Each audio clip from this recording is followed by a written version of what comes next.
Hello everyone. তো আজকে হচ্ছে স্পেশাল ডে, সেই উপলক্ষে তো আমাদের সাথে কিছু ভিডিও শেয়ার করতে চলে এসেছি। তো দেখো, ওর অফিসের লাঞ্চে দিয়ে দিয়েছিলাম ভাত আর চচ্চড়ি আর হচ্ছে মাছ দিয়েছিলাম, আর এখানে লাল শাক আর লেবু, এগুলো ওকে আমি প্যাক করে পাঠিয়ে দিয়েছিলাম। তারপরে হচ্ছে গিয়ে আজকে ওর জন্মদিন, তো আমি মনে মনে অনেক দিন ধরেই ভেবে রেখেছিলাম একটা ছোট্ট ডেকোরেশন করে ওকে জন্মদিনে সারপ্রাইজ দেব। তো তারপরে আমিও খেয়ে নিয়েছিলাম খাবার। তো এদিকে আমি ডেকোরেশনের জন্য বসে গেছি, কারণ ও আসতে এখন অনেকটাই লেট হবে। সন্ধ্যের মধ্যে 7টার মধ্যে আসবে বলেছে। তার আগে আমি এগুলোকে ঠিক করে নেব। তো জন্মদিনের সারপ্রাইজ পেতে কার না ভালো লাগে, আমাদের সবার ভালো লাগে জন্মদিনের সারপ্রাইজ পেতে, ছোট থেকে বড় সবার। তো আমিও ভেবে রেখেছিলাম যে হ্যাঁ, এখানে যেহেতু বাড়ি থেকে আমরা দূরে আছি, তো সেই জন্য একটা ছোট্ট মতন আয়োজন করব, যেখানে শুধু ও আর আমি, আর আদার্স কাউকে বলিনি, কারণ বলতে গেলে আরও আয়োজন করতে হতো, একটু বেশি আয়োজন করতে হতো, সেজন্য বেশি কাউকে বলিনি, নিজেদের মধ্যে একটু করে নিয়েছিলাম।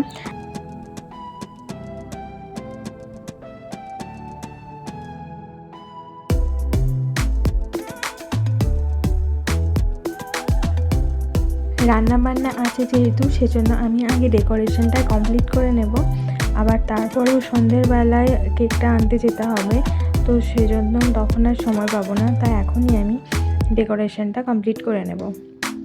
তো তোমরা ভিডিওটা শেষ পর্যন্ত দেখতে থাকো। চলো, এটা তো আমার লাগানো হয়ে গেছে, এবার শুধু বেলুনগুলো ফোলানোর পালা।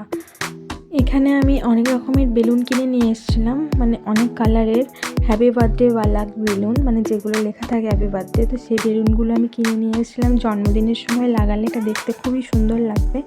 আর তারপর আমি একে একে ফুলিয়ে নিচ্ছিলাম। তো দেখো, আমার সব বেলুন ফোলানো কমপ্লিট, এবার আমি এগুলো সাজিয়ে নেব একে একে। ও যেখানে ও কেক কাটবে সেখানকার ডেকোরেশন আমার কমপ্লিট হয়ে গেছে।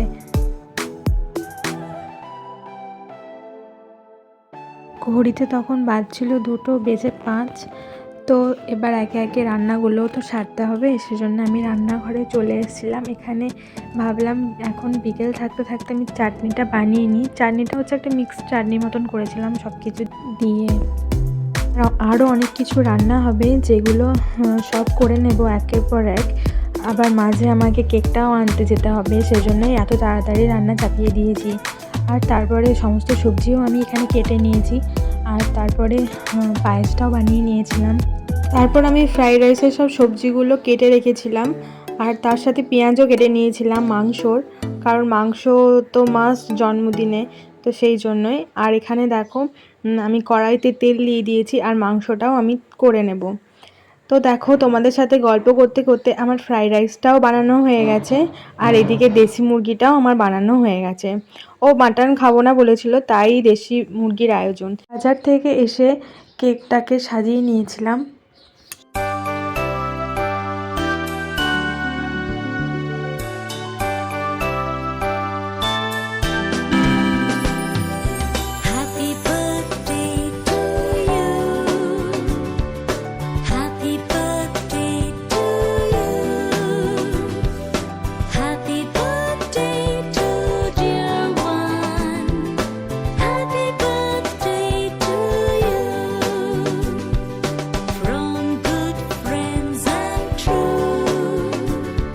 তো এইভাবেই আজকে ছোট্ট সেলিব্রেশন করে দিনটা কাটলো।